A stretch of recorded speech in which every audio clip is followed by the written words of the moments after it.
From the School of Law Enforcement and Criminal Justice, Caroline Lowe. Caroline, would you please come forward?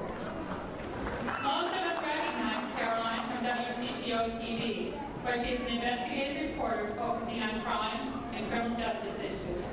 She also develops in-depth stories for the Dimension series and IT reports.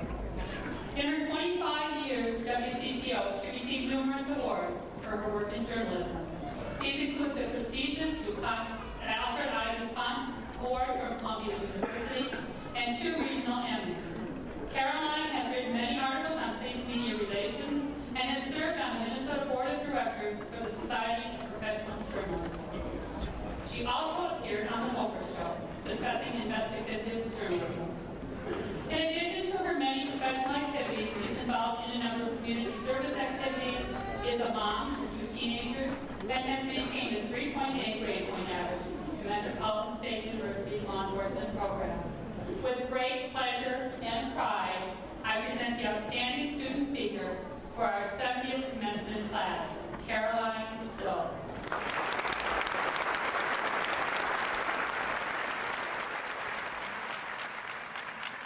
Thank you very much. But on behalf of the 580 students graduating tonight from Metropolitan State University, I'm honored to welcome our families and friends who've given us so much support and patience over the years as we work toward this special night.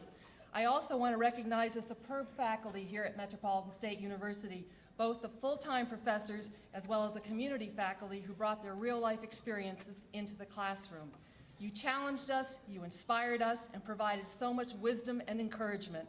I also want to say a personal thanks to the faculty of the School of Law Enforcement and Criminal Justice, where I received most of my classes.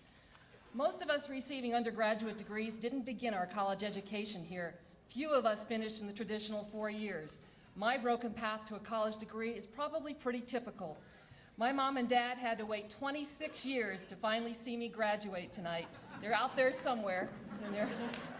It was supposed to happen at a small Catholic women's college in Washington, D.C. back in 1976. I majored in political science and often did the minimum to get by, too often even less. I was convinced back then that college was simply irrelevant, just a speed bump on my planned career on Capitol Hill. It was in my way. Well, somehow I ended up here in Minnesota, where I found a rewarding career as a crime reporter at WCCO TV. I passionately loved my job, but there was always something missing. For years, I felt the embarrassment and insecurity of not having a college degree in a profession where almost everyone assumed that I had one. Whenever people talked about where they went to college, I couldn't wait to change the subject. It was just too painful. Occasionally, I thought about going back to school, but I dreaded having to look at a transcript of my early college years to face my poor performance in school so long ago. Well, finally, fortunately, that all began to change about 4 years ago. I was speaking to a group of young recruits at the Minneapolis Police Academy. One young man kept quizzing me about my credentials for covering the crime beat. He asked me what did I have, what made me think I was qualified. Well, I rattled off all the seminars I'd attended. I mentioned the hours I'd spent riding with police officers on patrol. But he continued to challenge me. He said, "What college criminal justice classes have you ever taken?" He demanded. I had to admit I'd never had any. I was annoyed at first by that young officer's attitude, but more than anything, once again, I felt very inadequate. My unfinished education had once again caught up with me. But this time, I finally decided to do something about it. A couple weeks later, I walked into the registration office at Metropolitan State University, and I signed up for my first class, and I've been hooked on school ever since. I feel such a strong connection with all of those college educations which were also derailed, people that are here tonight. I'm incredibly impressed by the way you balance your challenges of school with the demands of family and work. Many of you are single parents. Many of you have very tight budgets.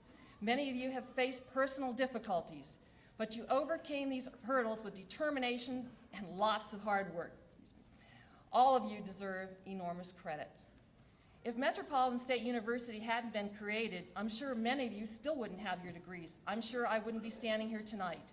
We were so fortunate to be able to resume our education at this university, a place geared toward diverse adult learners, a place geared toward flexibility so we could balance all these different things in our lives.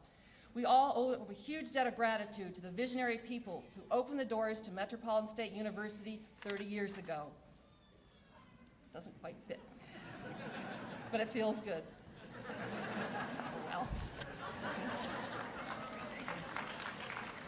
Our school started as a university without walls. Well, we have some pretty nice walls over in the East Side campus, but the philosophy is still essentially the same. There's still a strong commitment to academic excellence and lifelong learning.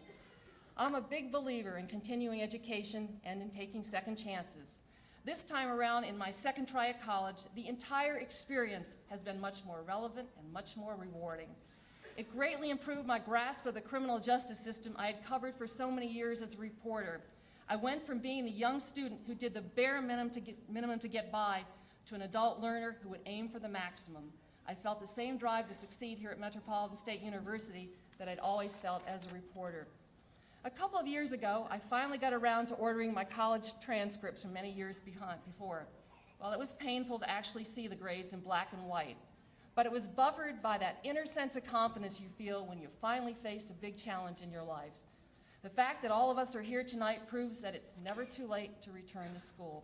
Our persistence has paid off, and that this chapter in our education is finished. In closing, I would like to borrow some reflections from Minneapolis writer Steve Perry.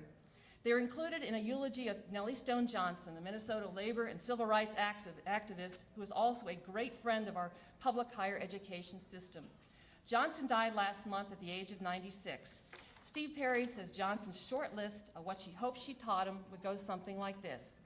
First, do the legwork. Know your history. Concern yourself with others, always. Stay busy, and you'll stay as close to selfless as possible. Keep your own counsel. Be beholden to no one. Be proud of what you do.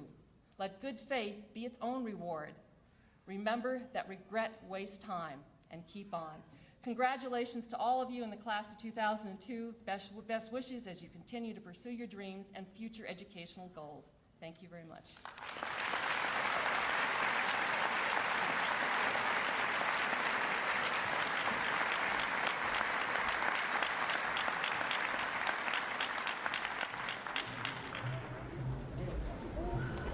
Thank you, Caroline.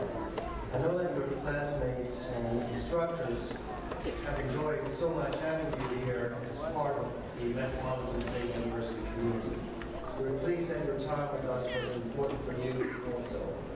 And while we won't be seeing you on campus as often, we will be seeing you.